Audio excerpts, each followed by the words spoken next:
दर्शक बंधु शांति पथर एक नुआ भिडियोरे आपण मानंकु स्वागत। आजिर भिडियोरे आमे देवी सरस्वतींकर आविर्भाव विषय रे आलोचना करिबा। बहु वर्ष पूर्वरु सृष्टिर प्रारंभ रे ब्रह्मांड एक रूपहीन और विशृंखलारे परिपूर्ण थिला। प्रकृतिर शक्ति को मार्गदर्शन करिबा पई कोनोसी गीत समन्वय और ज्ञान नथिला। एपरिकी देवता माने मध्य द्वंद्व मध्यरे संतुलन खोजिबा पई संघर्ष करिथिले। आवश्यकतार एही घड़ी संधि मुहूर्त रे ब्रह्मांड शक्तिर गभीरतारु एक ईश्वरीय उपस्थिति जन्म होइथिला। से हेउचंती देवी सरस्वती। देवी सरस्वती सृष्टिकर्ता ब्रह्मांक चिंताधारारु जन्म होई ज्ञान और कलार परिचय देइथिले। देवी सरस्वती शुद्ध धला वस्त्र पिंधिबा सहित हस्तरे वीणा ज्ञानर पुस्तक एवं ध्यानर जपमाला धारण करिथिले। सरस्वतींकर आविर्भाव हेबा मात्रे सबु अनिश्चितता और अंधकार आलोकित होइगला। देवी सरस्वतींकर आगमन देवता मानंक पई भरोसा आनी देइथिला।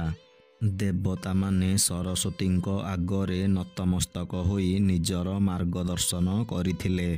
सृष्टिकर्ता ब्रह्मा निजे घोषणा करी कहिछंती जे तुमे विद्या और ज्ञानर मूल विषय।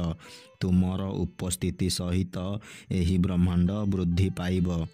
देवी सरस्वती हसी हसी सृष्टिकर्ता ब्रह्मांक कथा को ग्रहण करिथिले। सरस्वतींकर संगीत शून्यरे गुंजरित होई ब्रह्मांडरे जीवनर संचार आनी देइथिला। सूर्य उदय होई एक सुसंगत चक्ररे स्थापित हेले। नदी गुड़िक प्रवाहित हेबाकू लागिला एवं पर्वत गुड़िक सरस्वतींकर ईश्वरीय संगीत द्वारा पुनः प्रतिरूपित होइथिले।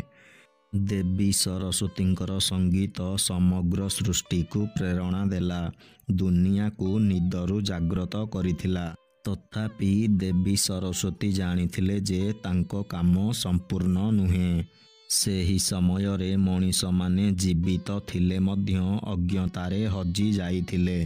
दुनिया को बुझिबा पई लोकमानंक पाखरे ज्ञानर अभाव थिला। सेमानंक जीवन रे सौंदर्य एवं श्रृंखलार अभाव थिला। मानविकता को मार्गदर्शन करिबा पई देवी सरस्वती धरापृष्ठरे अवतरण करिथिले।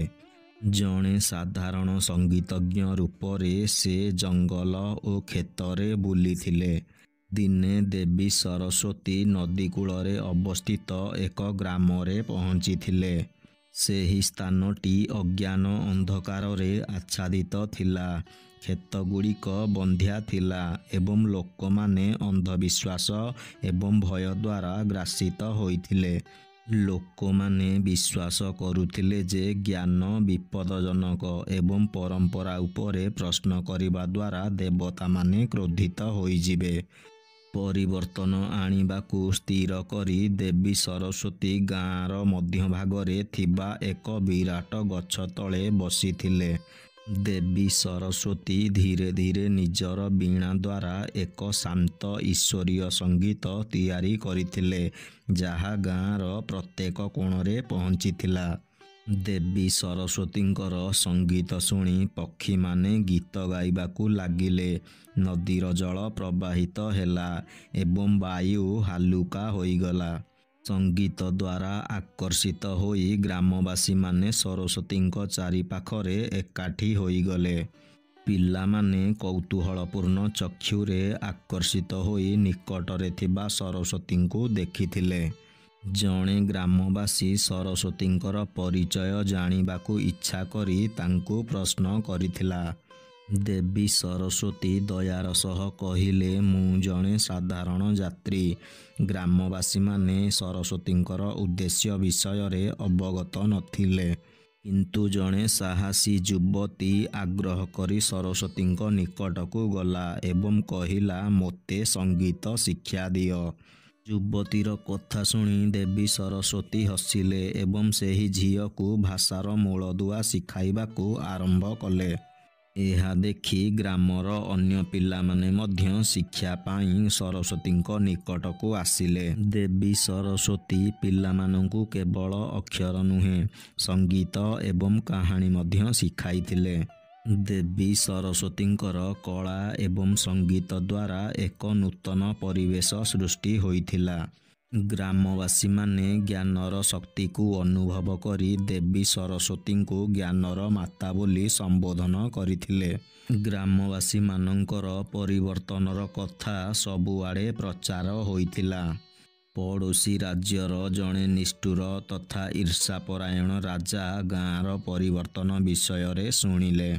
ସେହି ରାଜା ଲୋକମାନଙ୍କର ଭୟ ଓ ଅଜ୍ଞାନତା ଦ୍ୱାରା ନିଜର ଶାସନ ପ୍ରତିଷ୍ଠା କରିଥିଲେ।